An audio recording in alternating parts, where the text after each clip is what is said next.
taps, they can be an absolute challenge to work out how to turn on and what's going off. No hot water tap, cold water tap here. This one here was particularly challenged to work out how to flick it. You've got one tap and it does the bath, that fitting down the bottom there, and it also does the shower. And boy, they can be a challenge to work out how to flick them from piece to piece. This tap here, you can see here it's got C for cold, H for hot, and you just turn it on and it comes on, and you can vary the temperature obviously this way, but what you cannot do is vary the pressure. You get absolutely no option to vary the pressure. No pulling it out, no changing it. It just runs at the one speed. So just suck it up over the pressure. You don't get any choice at all. There is actually a little bit of adjustment up here in the adjustable shower head. You can adjust it. It doesn't change how much water's flowing out, but it does change how it feels and how many jets are coming out through. So the tap though is the big one, and different systems. I've had to turn this little silver thing down the bottom here before to get it to work. And this guy here, sometimes on the top of the tap you have a little thing you can pull up and that'll block the tap, or push down, and that then sends the water up. But this guy has got no fitting to do that with. What it's got is a little circle. I've got very hot, let's make that cold.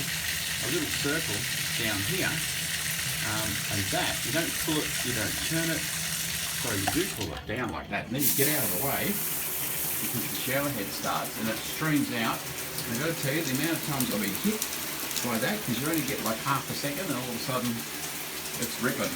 So there it is. In order to get the shower to go, you've got to pull that little bottom half of the tap down. Sometimes turn it, pull it.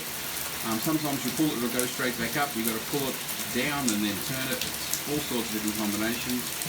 But there you go. And then you watch the tap. When you turn the tap off, it releases automatically and drains out.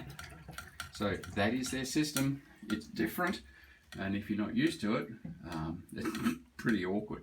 I know I was in a hotel once, and a guy said to me how many people called him up to come and show him how to use the taps, because they're just so different. So you can't adjust the pressure, just the temperature, and run it up to bath happens automatic. If you want to go up to the shower, got to grab hold of that bit of the tap and pull it down. So there you go, problem solved. Alright, here is another one. Looks a bit similar, but quite different in how it works. Again, no two taps.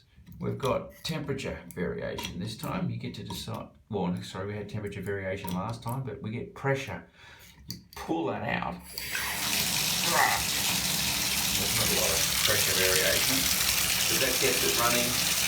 And yeah, you've got your temperature variation here. And then, when you want the shower head up here to run, you put the little knob, as I said, on top there. That pops up, like a leak like a sieve, and that goes the shower head. See if we can get it even better than that. Half that's coming out the bottom there. There we go.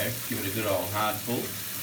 And then up she goes. Now that little silver disc out there, that's just a flood point. It's got a hole so the water can get out, so you don't flood it here.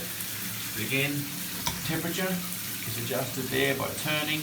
You pull it to turn it on, and then to get the shower on, pull a little pin up. And there she goes, and there's yet another form.